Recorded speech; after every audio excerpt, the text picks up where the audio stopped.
Alhamdulillah, alhamdulillahirabbil alamin.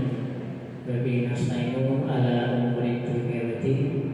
Asyhadu an la ilaha illallah wa la syarika lah wa asyhadu anna Muhammadan abduhu wa rasuluh. Amma ba'd. Kepada Bapak Ibu Guru SD Sidoarjo yang saya hormati, terutama Ibu Anis selaku narasumber dalam sosialisasi pemahaman dan penerapan budaya positif. Saya selaku yang ditutupkan di SD Sidoarjo 2 sangat mendukung adanya sosialisasi pemahaman dan penerapan pengalaman budaya positif. Mengapa demikian? Karena pengalaman budaya positif adalah salah satu aplikasi penerapan pembentukan karakter murid siswa dalam membina pendidikan, terutama pendidikan karakter siswa. Siswa mulai diperkenalkan dengan budaya-budaya positif. Pada dasarnya, bahwasanya di akhir dunia global masa kini terutama anak-anak perlu adanya sosialisasi tentang budaya positif. Kalau tidak demikian, maka anak-anak akan meniru budaya-budaya kebaratan yang tidak sesuai dengan karakteristik budaya Indonesia. Maka dari itu, dengan adanya sosialisasi ini sangat penting sekali bagi pendidikan karakter siswa. Untuk itu, saya sangat setuju dan mendukung. Mudah-mudahan nanti dengan adanya sosialisasi penerapan pengalaman budaya positif ini, karakter siswa, sifat dan ciri khas kembali kepada budaya Indonesia, tidak mendukung dengan adanya budaya Barat yang justru merusak kepribadian anak bangsa. Sekali lagi, saya sangat mendukung dengan adanya seperti ini. Mudah-mudahan nanti ke depannya bisa menjadi anak yang berkarakter positif, berbudaya, bernilai tinggi dalam menerapkan kehidupan sehari-hari. Itu saja yang saya sampaikan dalam kata-kata dalam sambutan sosialisasi pemahaman dan penerapan pengalaman budaya positif. Sekian, terima kasih. Wassalamualaikum warahmatullahi wabarakatuh. Bismillahirrahmanirrahim. Assalamualaikum warahmatullahi wabarakatuh. Salam sehat dan bahagia Bapak Ibu guru beserta tenaga pendidik di SD Negeri Sidoarjo 2 Masakan. Perkenankan, saya Anissa Fiatul Rohmah, calon guru penggerak angkatan 7 Kabupaten Sragen, yang pada waktu ini ingin menyampaikan tentang penerapan budaya positif. Seperti itu, ada 3 pertanyaan yang akan memulai materi pada waktu ini.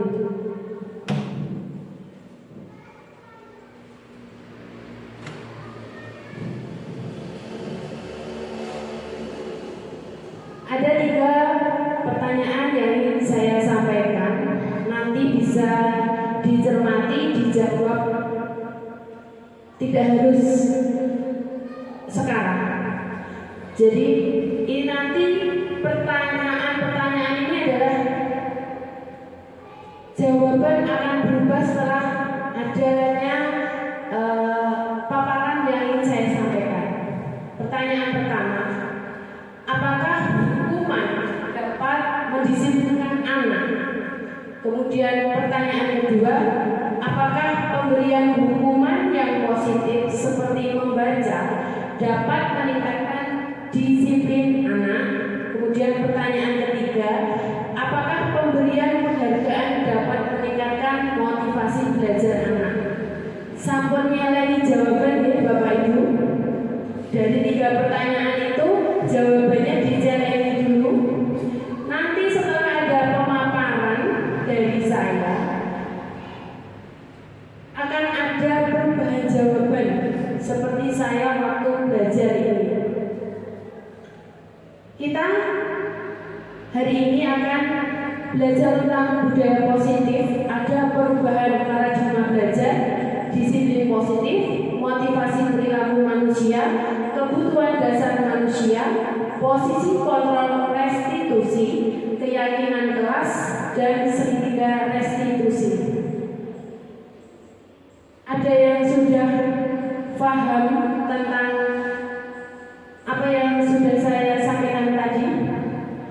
Kita hari ini akan belajar tentang itu. Yang pertama, kita belajar tentang perubahan paradigma belajar. Paradigma baru dirancang berdasarkan 5 prinsip. Pertama, pembelajaran dirancang dengan mempertimbangkan tahap perkembangan dan tingkat pencapaian peserta didik saat ini sesuai kebutuhan belajar serta mencerminkan karakteristik dan perkembangan yang beragam sehingga pembelajaran menjadi bermakna dan menyenangkan. Kedua, pembelajaran dirancang dan dilaksanakan untuk membangun kapasitas untuk menjadi pembelajar sepanjang hayat. Ketiga, proses pembelajaran mendukung perkembangan kompetensi dan karakter peserta didik secara holistik. Keempat, pembelajaran yang relevan. Kelima, pembelajaran berorientasi pada masa depan yang berkelanjutan. Itu merupakan 5 prinsip paradigma baru. Menurut Stephen Covey mengatakan bahwa bila kita ingin membuat kemajuan perlahan, sedikit-sedikit ubahlah sikap atau perilaku Anda. Namun bila kita ingin memperbaiki cara-cara utama kita, maka kita perlu merubah kerangka acuan kita. Ubahlah bagaimana Anda melihat dunia, bagaimana Anda berpikir tentang manusia. Ubahlah paradigma Anda, skema pemahaman dan penjelasan aspek-aspek tertentu tentang realitas. Stimulus respon teori adalah proses belajar, merupakan suatu tanggapan dari seseorang terhadap suatu rangsangan yang dihadapinya. Rangsangan tersebut diulang-ulang sampai mendapatkan tanggapan yang sama dan benar secara terus-menerus, yang akhirnya akan muncul suatu kebiasaan dan perilaku tertentu. Ini merupakan miskonsepsi tentang teori kontrol. Ilustrasi buku itu bisa mengontrol murid. Kemudian ilusi bahwa semua penguatan positif, efektif, dan bermanfaat. Kemudian ilusi bahwa kritik dan membuat rasa bersalah mampu menguatkan karakter. Kemudian ilusi bahwa orang dewasa berhak memaksa. Keempat, ini adalah miskonsepsi yang sering saya lakukan sebelum mempelajari disiplin positif. Mungkin juga ada beberapa juga sama dengan apa yang saya lakukan dulu. Miskonsepsinya seperti itu. Kemudian di sini ada stimulus respon dan teori kontrol. Realitas kebutuhan kita itu sama, itu untuk stimulus responnya. Dan teori kontrol, realitas kebutuhan kita itu berbeda-beda, tidak sama. Semua orang melihat hal yang sama, itu stimulus respon. Tapi kalau teori kontrol, setiap orang memiliki gambaran berbeda. Orang lain bisa mengontrol saya, itu kalau stimulus respon. Tapi kalau teori kontrol, hanya Anda yang bisa mengontrol diri Anda.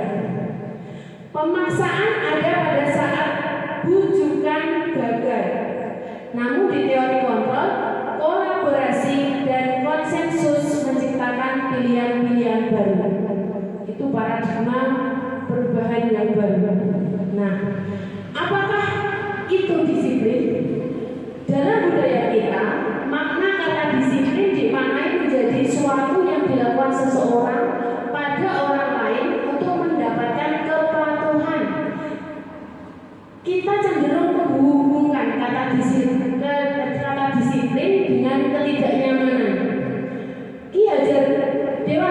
menyatakan bahwa untuk mencapai kemerdekaan atau dalam konteks pendidikan kita saat ini, untuk menciptakan murid yang merdeka, syarat utamanya adalah harus ada disiplin yang kuat. Disiplin yang dimaksud adalah disiplin diri yang memiliki motivasi internal. Jika kita tidak memiliki motivasi internal, maka kita memerlukan pihak lain untuk mendisiplinkan kita atau motivasi eksternal, karena berasal dari luar, bukan dari dalam kita sendiri. Seseorang yang memiliki disiplin diri berarti mereka bisa bertanggung jawab terhadap apa yang dilakukannya, karena mereka berdasarkan tindakan mereka pada nilai-nilai kebajikan universal. Sebagai pendidik, tujuan kita adalah menciptakan anak-anak yang memiliki disiplin diri, sehingga mereka bisa berperilaku dengan mengacu pada nilai-nilai kebajikan universal dan memiliki motivasi intrinsik bukan ekstrinsik. Tujuan disiplin positif menanamkan motivasi pada murid-murid kita, yaitu untuk menjadi orang yang mereka inginkan dan menghargai diri sendiri dengan nilai-nilai yang mereka percaya. Ketika murid-murid kita memiliki motivasi tersebut, mereka telah memiliki motivasi intrinsik yang berdampak jangka panjang. Motivasi yang tidak akan terpengaruh pada adanya hukuman atau hadiah. Mereka akan tetap berperilaku baik dan berlandaskan nilai-nilai kebajikan, karena mereka ingin menjadi orang yang menjunjung tinggi nilai-nilai yang mereka hargai atau mencapai suatu tujuan mulia. Nah, ini adalah nilai-nilai kebajikan universal yang dipakai oleh Kementerian Pendidikan. Ada beberapa nilai-nilai kebajikan universal, namun di sini titik fokusnya adalah di profil pelajar Pancasila yang sudah tidak asing lagi kita mendengarnya, bahkan sering mendengar lagu-lagunya. Profil pelajar Pancasila itu ada 6. Beriman, bertakwa pada Tuhan Yang Maha Esa dan berakhlak mulia. Yang kedua, mandiri, bernalar kritis, berkebinekaan global, bergotong royong, kreatif. Itu salah satu nilai-nilai kebajikan universal yang dipakai oleh Kemendikbud. Nah, ada standar pendidikan nasional. Dalam rangka menciptakan lingkungan yang positif, maka setiap warga sekolah dan pemangku kepentingan perlu saling mendukung, menghayati dan menerapkan nilai-nilai kebajikan yang telah disepakati bersama untuk dapat menerapkan tujuan mulia tersebut. Maka seorang pemimpin pembelajaran perlu berjiwa kepemimpinan sehingga dapat mengembangkan sekolah dengan baik agar terwujud suatu budaya sekolah yang positif sesuai dengan standar kompetensi pengelolaan yang telah ditetapkan. Motivasi perilaku manusia menurut Cushion dalam bukunya ada 3 motivasi perilaku manusia. Yang pertama, untuk menghindari ketidaknyamanan atau hukuman. Suatu perilaku itu menurut Cushion ini ada 3 alasan kenapa dilakukan. Yang pertama, untuk menghindari ketidaknyamanan atau hukuman. Ini adalah tingkat terendah dari motivasi perilaku manusia. Biasanya orang yang motivasi perilakunya untuk menghindari hukuman atau ketidaknyamanan akan bertanya, apa yang akan terjadi apabila saya tidak melakukannya. Itu adalah tingkat terendah dari motivasi perilaku manusia.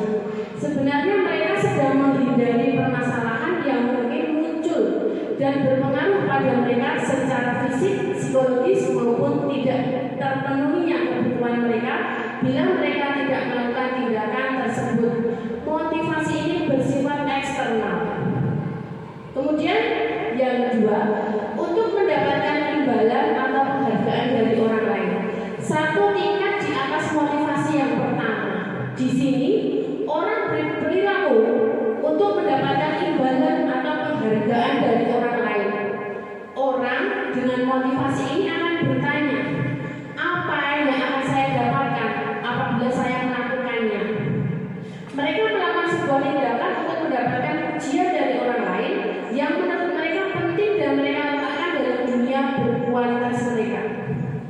mereka juga melakukan sesuatu yang berdasarkan hadiah, pengakuan atau imbalan. Motivasi ini bersifat eksternal. Yang ketiga adalah untuk menjadi orang yang mereka inginkan dan menghargai diri sendiri dengan nilai-nilai yang mereka percaya. Orang dengan motivasi ini akan bertanya, akan menjadi orang yang seperti apa apabila saya melakukannya. Mereka melakukan sesuatu karena nilai-nilai yang mereka yakini dan hargai, dan mereka melakukannya karena mereka ingin menjadi orang yang melakukan nilai-nilai yang mereka yakini tersebut. Motivasi yang akan membuat seseorang memiliki disiplin positif karena motivasi berperilakunya bersifat internal dari dalam dirinya, bukan eksternal seperti motivasi pertama dan motivasi kedua. Ada 5 kebutuhan dasar manusia. Yang pertama, kebutuhan bertahan hidup. Kebutuhan bertahan hidup adalah kebutuhan yang bersifat psikologis untuk bertahan hidup, misalkan makanan, pakaian, istirahat, tempat berlindung, keamanan, dan kesehatan. Secara sederhana, itu dapat dipenuhi dengan makan, tidur, olahraga, dan memberikan perlindungan. Kebutuhan yang kedua adalah kebutuhan untuk diterima, kasih sayang dan rasa diterima. Kebutuhan ini termasuk kebutuhan psikologis seperti rasa diterima, dipedulikan, berbagi, bekerja sama, menjadi bagian dari suatu kelompok, dikasihi, mengasihi, disayangi, menyayangi. Kebutuhan akan hubungan dan koneksi sosial, kebutuhan untuk terhubung dengan orang lain, teman, keluarga, pasangan, rekan kerja, kelompok, dan bahkan dengan binatang peliharaan. Kebutuhan ini biasanya dapat dipenuhi melalui ketulusan dan kehangatan.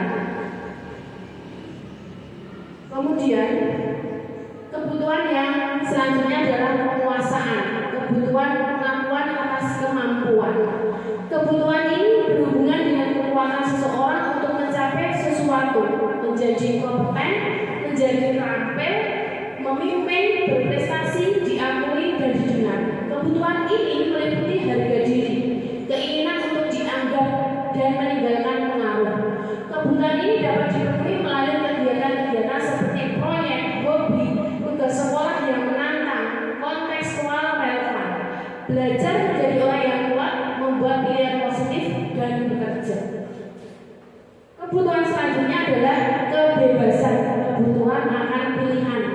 Kebutuhan untuk bebas adalah kebutuhan untuk mandiri, otonom, memiliki pilihan, mengembangkan daya lenturnya, dan mampu mengendalikan arahnya sendiri. Kebutuhan ini terkait dengan kebebasan untuk memilih dan membuat pilihan. Kebutuhan bergerak, mencoba-coba, mengeksplor hal yang baru dan menarik. Pemenuhan kebutuhan ini dapat dilakukan dengan menyediakan variasi waktu senggang, memberikan ruang untuk jadi diri sendiri yang merdeka serta liburan. Kebutuhan selanjutnya adalah kesenangan, kebutuhan untuk merasa senang. Kebutuhan akan kesenangan adalah kebutuhan untuk mencari kesenangan, humor, bermain, bersenang-senang, bergembira, antusiasme, dan tertawa. Glaser menghubungkan kebutuhan ini dengan belajar. Menurutnya, dengan bermain kita sekaligus mempelajari banyak keterampilan hidup yang penting. Biasanya kebutuhan ini juga dapat dipenuhi dengan menyediakan tantangan, gurauan, dan pembelajaran yang bermakna. Nah, di sini ada posisi kontrol restitusi. Apa saja itu? Ada 5 posisi kontrol yang mungkin kelima-limanya sering kita lakukan sebagai guru. Nah, kita introspeksi diri. Biasanya kita memposisikan diri sebagai apa? Ada posisi penghukum, ada posisi membuat rasa bersalah, ada posisi teman, ada posisi pemantau, ada posisi manajer. 5 posisi kontrol ini akan menentukan bagaimana kita sebagai guru bisa menyelesaikan masalah-masalah yang kita temui pada anak-anak. Dan itu akan membekas pada diri anak, akan mengakibatkan apa yang akan dilakukan anak seperti apa. 5 posisi kontrol ini menentukan bagaimana proses pembelajaran di sekolah. Yang pertama, posisi penghukum. Biasanya kalau posisi penghukum itu nada suaranya tinggi, bahasa tubuh, mata melotot, dan jari menunjuk-nunjuk menghardik. Dampaknya akan membuat murid akan memberontak, bahkan menyimpan dendam dan tidak menyukai keberadaan guru. Kita bahkan pernah menjadi murid yang mana pernah mengalami seperti ini.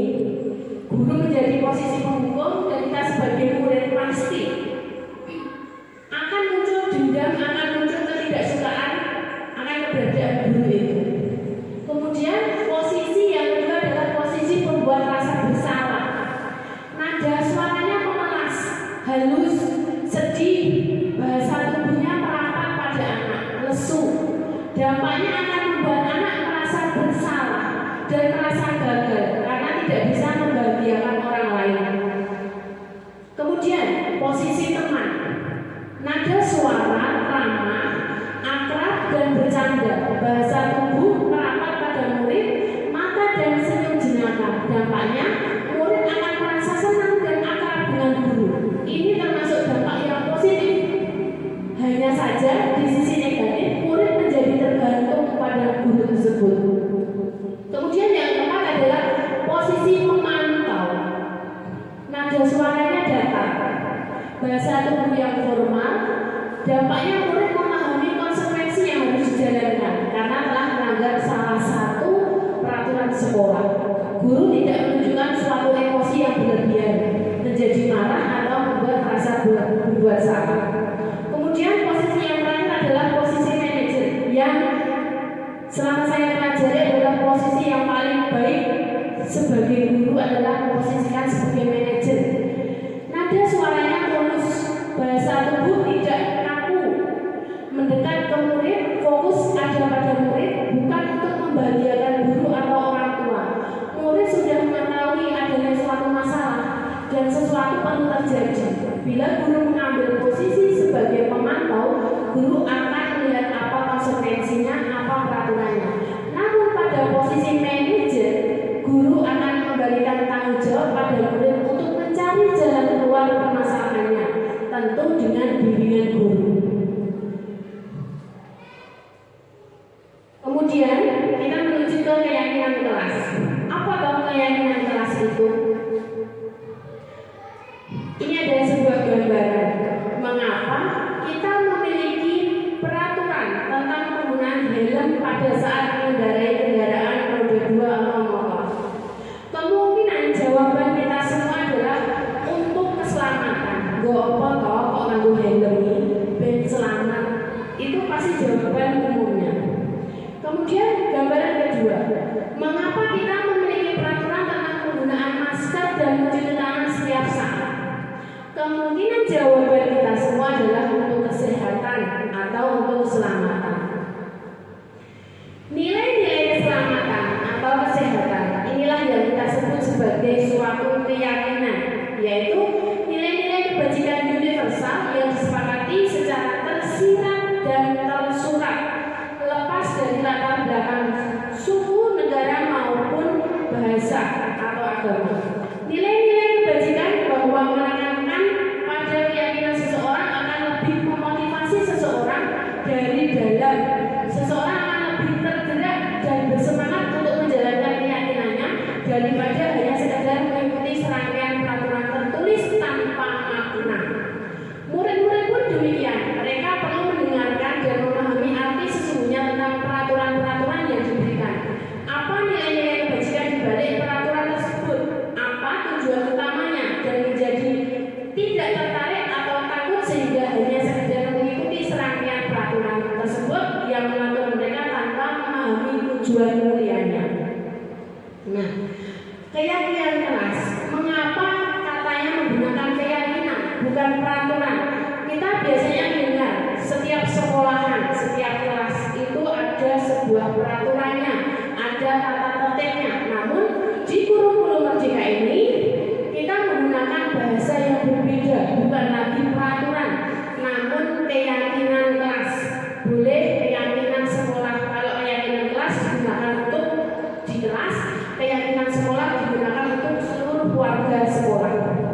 Seperti yang sudah disampaikan sebelumnya tentang nilai-nilai kebajikan, tadi kita ambil profil pelajar Pancasila, nilai-nilai kebajikannya, bahwa menekankan pada keyakinan seseorang akan lebih memotivasi seseorang dari dalam, intrinsik bukan ekstrinsik. Seseorang akan lebih tergerak dan bersemangat untuk menjalankan keyakinannya daripada hanya sekedar mengikuti serangkaian peraturan tertulis tanpa makna. Pembentukan keyakinan sekolah atau kelas. Keyakinan kelas bersifat lebih abstrak daripada peraturan yang lebih rinci dan konkret. Keyakinan kelas berupa pernyataan-pernyataan universal. Pernyataan keyakinan kelas senantiasa dibuat dalam bentuk positif. Keyakinan kelas hendaknya tidak terlalu banyak sehingga mudah diingat dan dipahami oleh semua warga kelas. Keyakinan kelas sebaiknya sesuatu yang dapat diterapkan di lingkungan tersebut. Semua warga kelas hendaknya ikut berkontribusi dalam pembuatan keyakinan kelas lewat kegiatan curah pendapat. Bersedia meninjau kembali keyakinan kelas dari waktu ke waktu. Prosedur pembentukan keyakinan sekolah atau kelas. Yang pertama, mempersilahkan warga sekolah atau murid-murid di sekolah atau kelas untuk bercurah pendapat. Jadi murid-murid diajak untuk menyampaikan pendapatnya. Kemudian mencatat semua masukan-masukan para murid atau warga sekolah di papan tulis atau di kertas. Kemudian gunakan kalimat-kalimat dalam bentuk dari negatif menjadi positif. Jadi tidak ada kata negatif di situ. Tinjau kembali daftar curah pendapat yang sudah dicatat. Tinjau ulang keyakinan sekolah atau kelas secara bersama-sama. Semua warga kelas menyetujui dan menandatangani keyakinan kelas yang dibuat. Letakkan keyakinan kelas di dinding kelas yang dapat dilihat semua warga kelas atau sekolah. Hukuman dan penghargaan.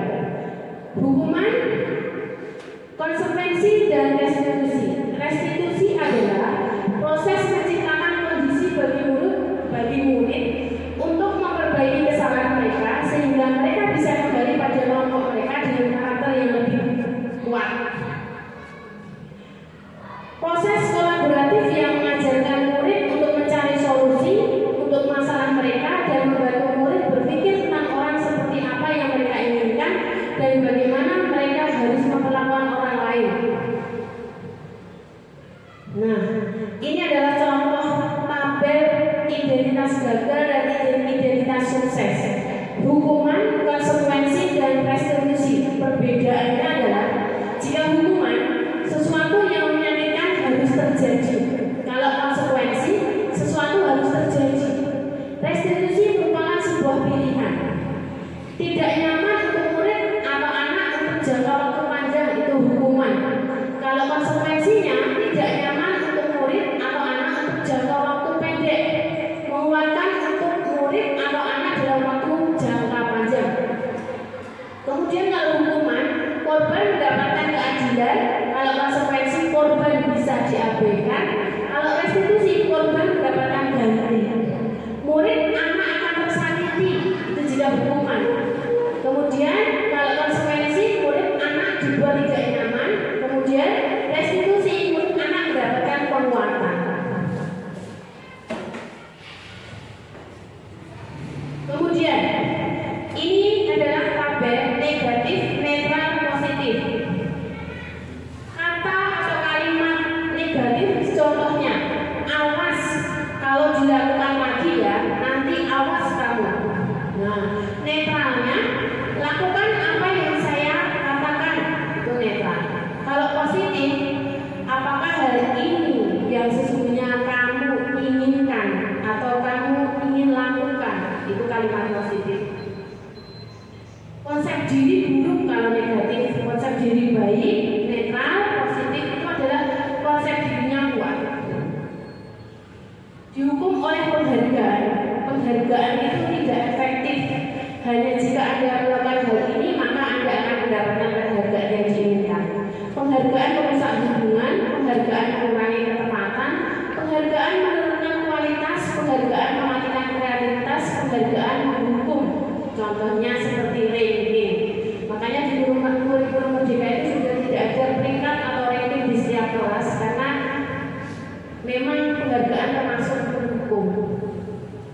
Contoh keyakinan kelas: selalu bersikap positif, senantiasa menjadi diri terbaik, percaya dan menghormati orang lain serta barang miliknya, berkomitmen terhadap setiap tugas, senantiasa membantu. Itu contoh keyakinan kelas.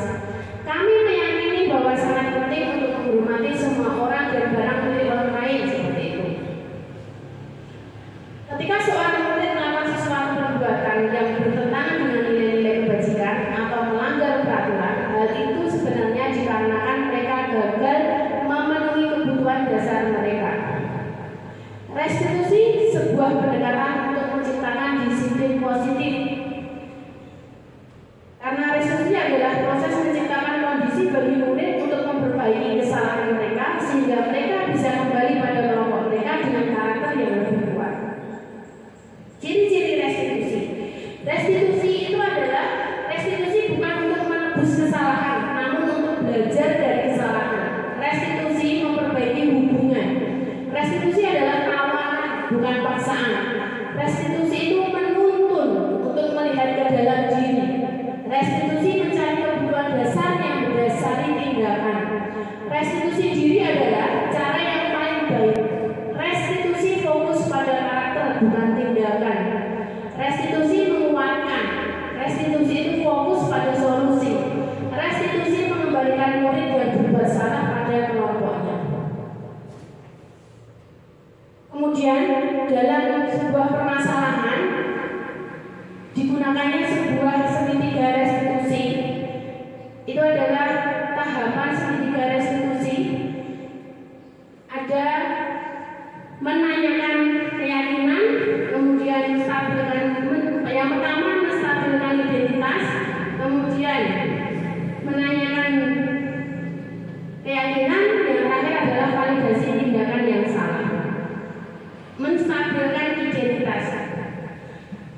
Bagian dasar dari segitiga bertujuan untuk mengubah identitas anak dari orang yang gagal karena melakukan kesalahan menjadi orang yang sukses. Anak yang melanggar peraturan karena sedang mencari perhatian adalah anak yang sedang mengalami kegagalan. Dia mencoba untuk memenuhi kebutuhan dasarnya, namun ada benturan. Kalau kita ingin menjadi reflektif, maka kita harus meyakini si anak dengan cara mengatakan kalimat-kalimat seperti ini.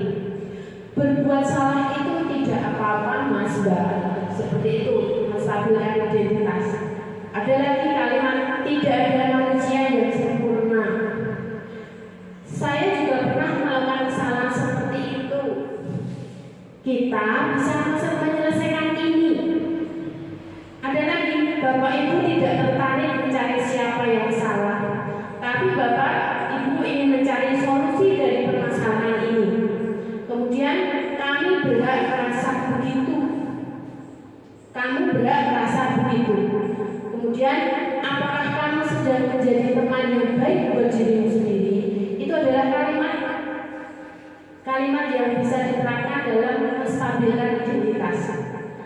Kalau kita mengatakan kalimat-kalimat di atas, kalimat-kalimat tersebut akan sangat sulit, bahkan hampir tidak mungkin buat anak untuk tetap membangkang. Para guru yang bertugas mengawasi anak-anak saat mereka bermain di dalam sekolah menyatakan bahwa bila mereka mengatakan kalimat tersebut yang mungkin hanya butuh 30 detik saja, bisa mengubah situasi yang sulit menjadi kooperatif. Ketika seseorang merasa sedih dan emosional, mereka tidak bisa mengakses bagian otak yang berfungsi untuk berpikir rasional. Saat itulah ketika kita harus menstabilkan identitas anak. Sebelum terjadi hal-hal yang bisa memperburuk keadaan, kita sebaiknya membantu anak untuk tenang dan kembali ke suasana hati di mana proses belajar dan penyelesaian masalah bisa dilakukan. Tentu akan sulit melakukan restitusi bila anak yang berbuat salah terus berfokus pada kesalahannya. Ada 3 alasan untuk ini. Pertama, rasa bersalah menguras energi. Rasa bersalah membutuhkan energi yang sama dengan energi yang dibutuhkan untuk mencari penyelesaian masalah. Kedua, ketika kita merasa bersalah, kita mengalami identitas kegagalan. Dalam kondisi ini, orang akan cenderung untuk menyalahkan orang lain atau mempertahankan diri daripada mencari solusi. Ketiga,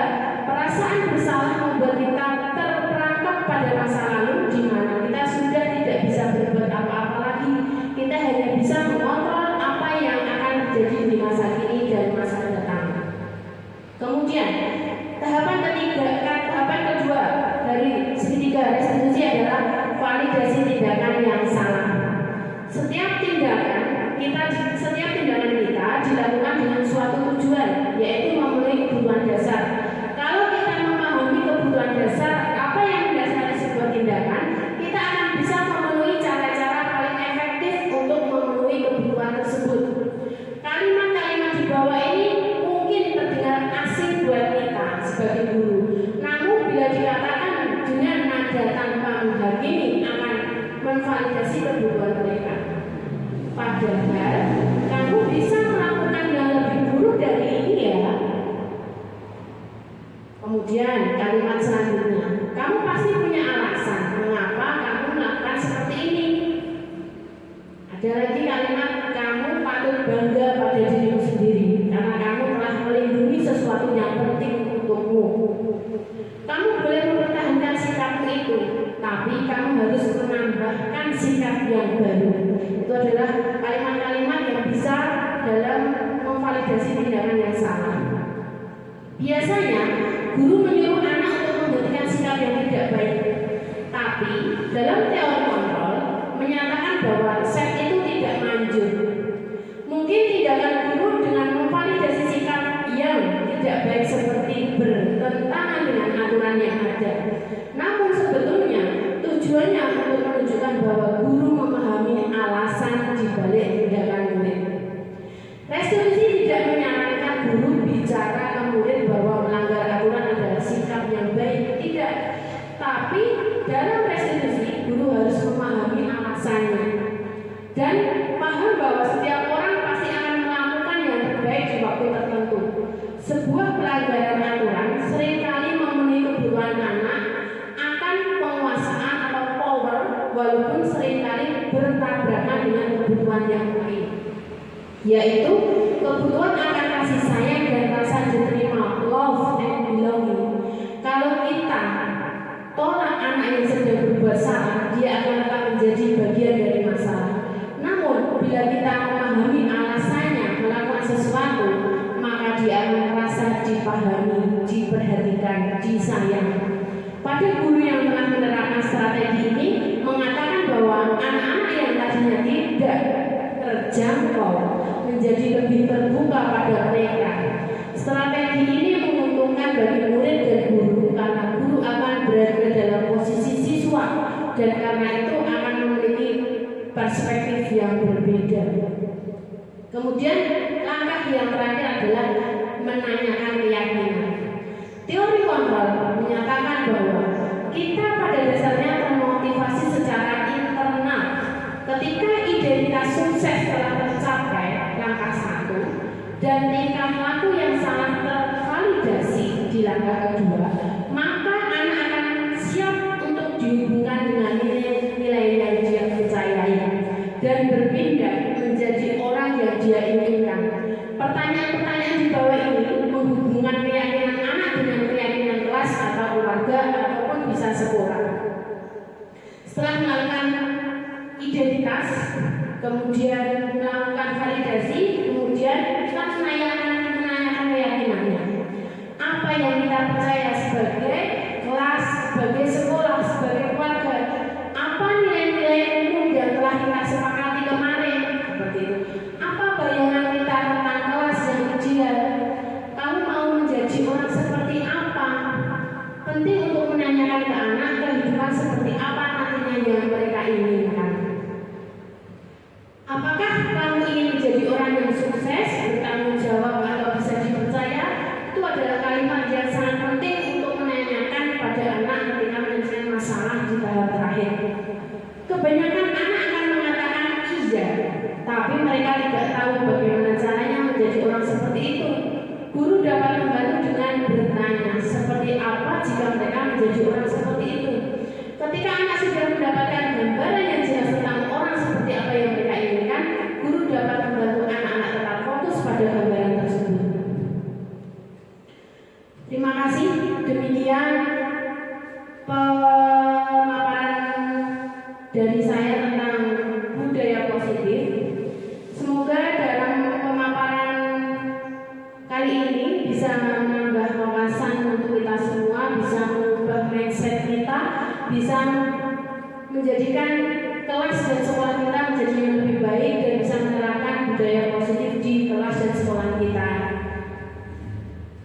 Dari saya akhiri.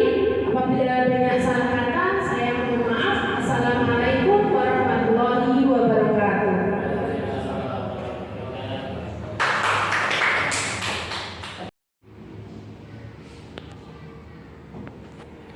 Selamat pagi.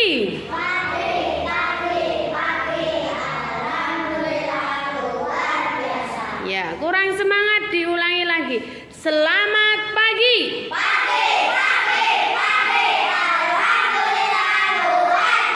Ya. Hari ini kita akan berdiskusi membuat keyakinan kelas.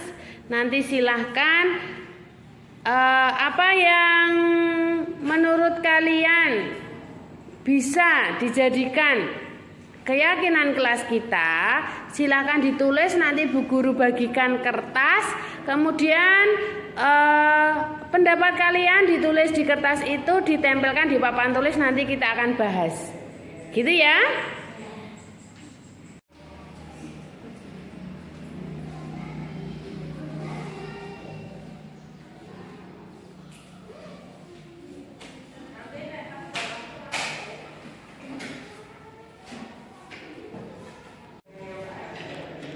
Sudah, silahkan maju satu-satu, ditempelkan di bawah tulisan yang ada keyakinan kelas itu. Tulisannya, yo Mas Rifki sudah, silahkan ditempelkan di papan tulis di bawah tulisan keyakinan kelas. Oke, terus lanjut, cakep, pinter, yuk. Kita semua anak-anak Indonesia, generasi penerus bangsa. Giat sekolah, tugas kita yang Ayo, utama, siapa lagi? serta taat ibadah sesuai agama. Ayo, kawan, belajar simak guru, mengajar biar pintar, kelak jadi orang besar. Lanjut.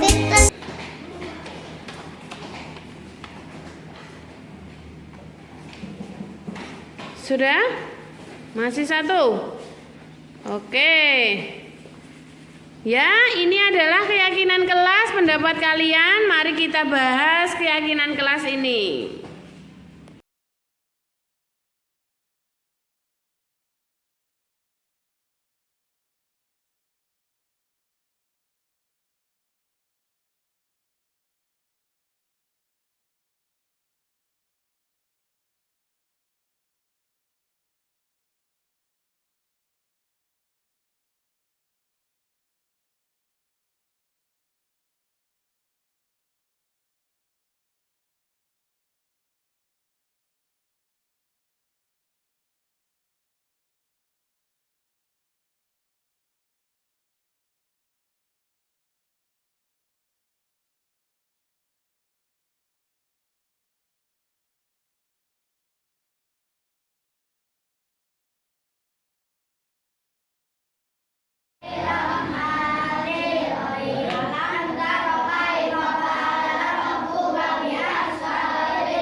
Rabbana